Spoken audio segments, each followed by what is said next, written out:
This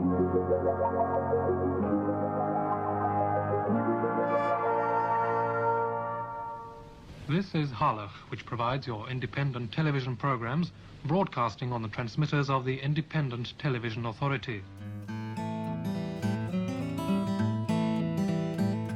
I was called an editorial assistant, but I quickly became a reporter.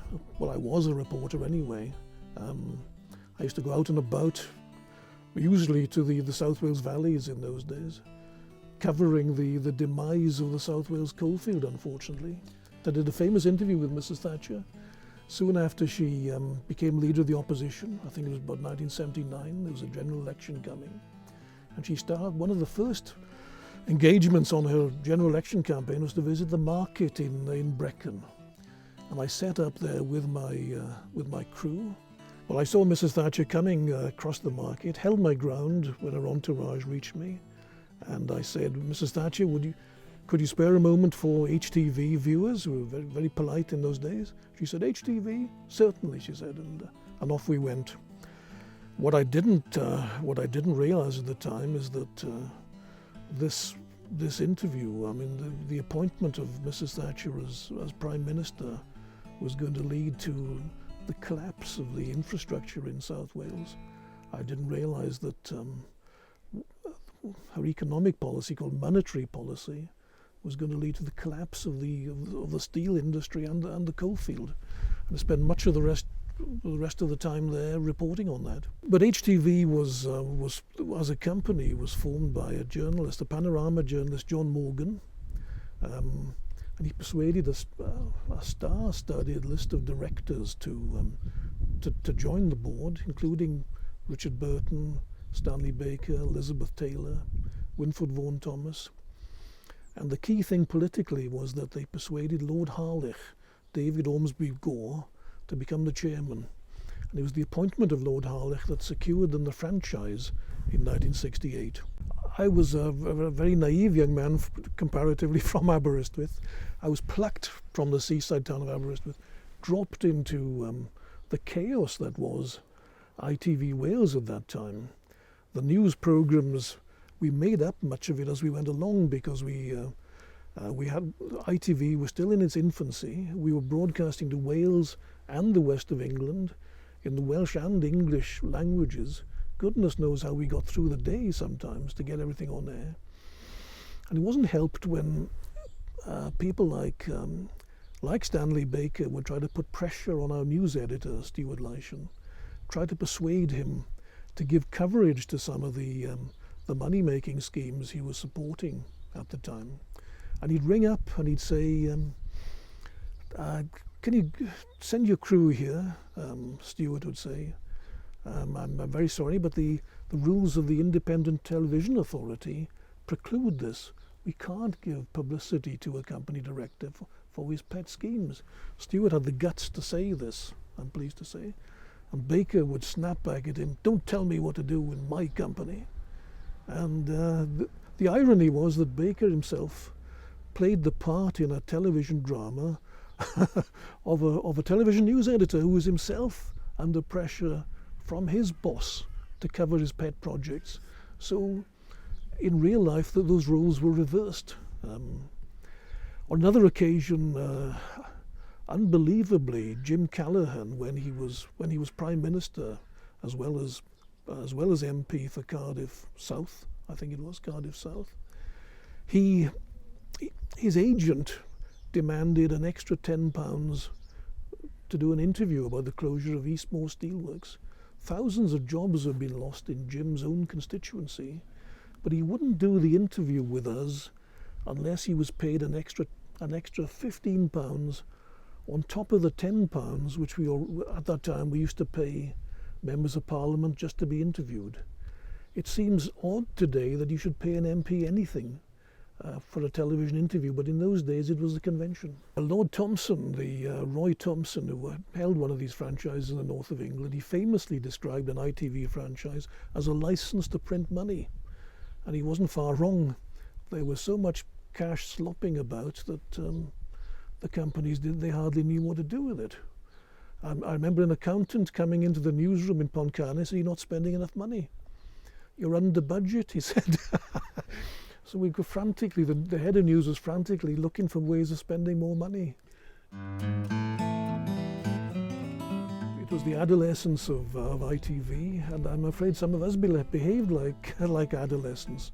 We were given absolute editorial freedom to get on with whatever we wanted. It's a bit like the Western Mail. As long as we came back with a good story, what we did, who we interviewed, how we did it was entirely up to us.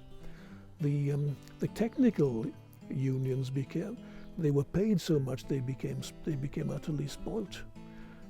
They had so much money that they became greedy, and in the end this became their downfall. We famously had a closed shop, which meant that you couldn't get a job unless you were in the union, and you couldn't get in the union unless you had a job. So work that one out.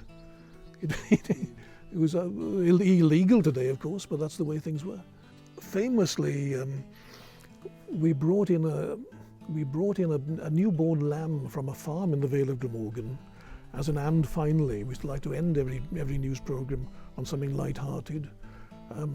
Lambs were born unseasonably early in the Vale of Glamorgan, so we persuaded the farmer to bring in a newborn lamb so we could show it. Well, the shop steward came to see the producer just before the show, and he said, you can't bring that lamb in. He said, "You can't use the..." Well, why not? He said, "It hasn't been ordered through props." The lamb had not been commissioned through the props department. So we couldn't use it. We couldn't do it. Unless, he said, there is, of course, one way out. You could make a voluntary contribution to the technicians' union, to their charitable fund. Oh,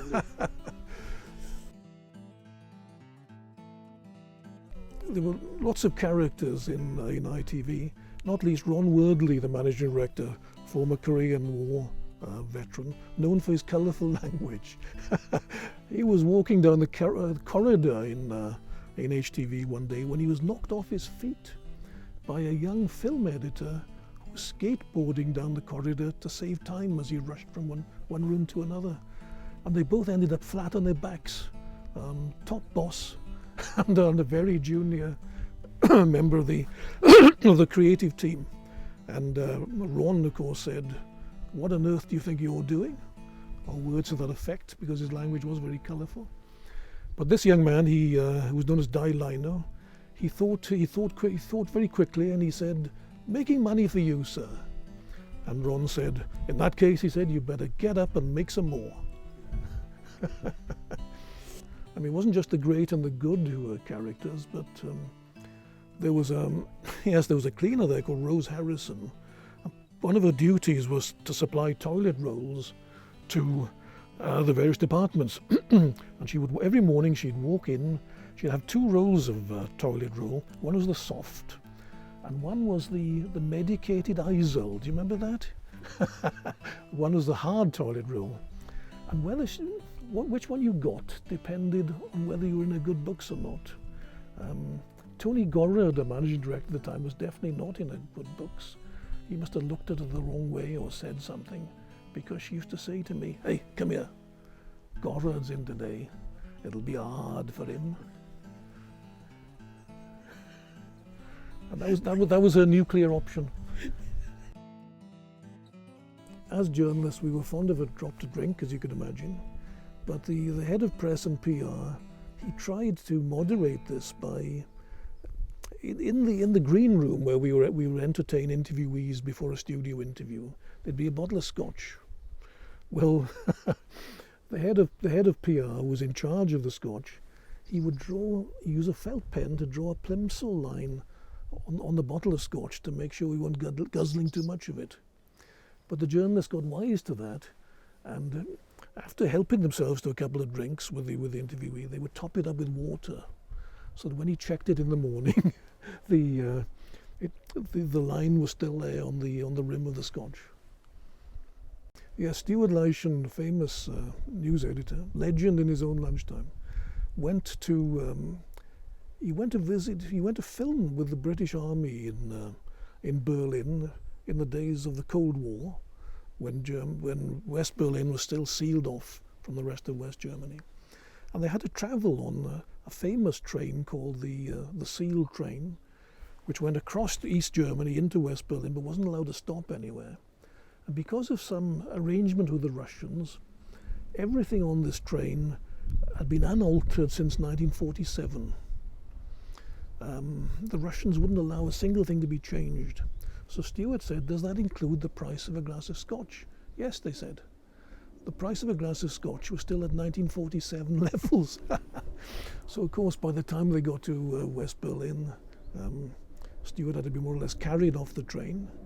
And the next day they filmed in a tank rumbling through the streets of Berlin. And the cameraman said, "Oh, Stewart," he said, "your face is so white with a hangover." He said, I don't know if my camera can cope with this."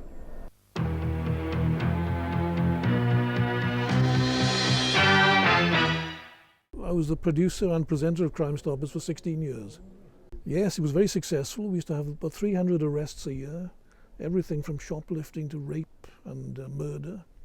On one occasion, we were responsible for arresting a man in Swansea, and this was one of my favourite arrests, if I can put it that way, who'd beaten up a very old lady and robbed her in her house.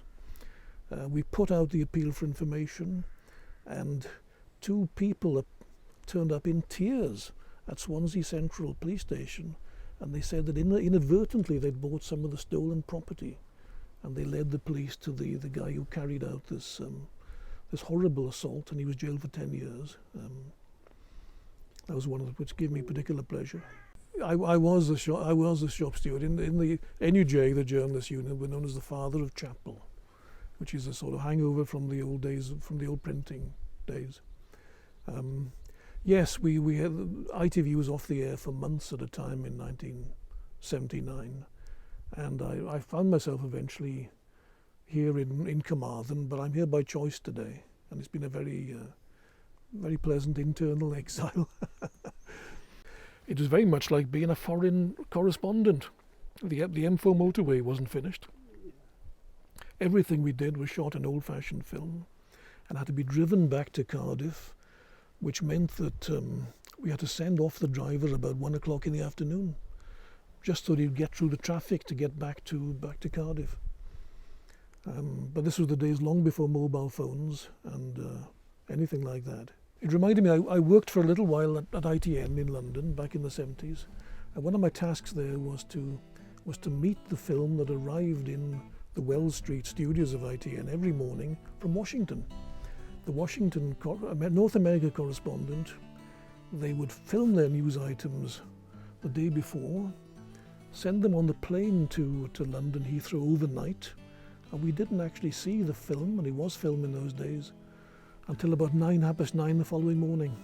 And one of my jobs was to meet this film in reception and take it safely to the film editors. When I got to Carmarthen, it felt like Washington.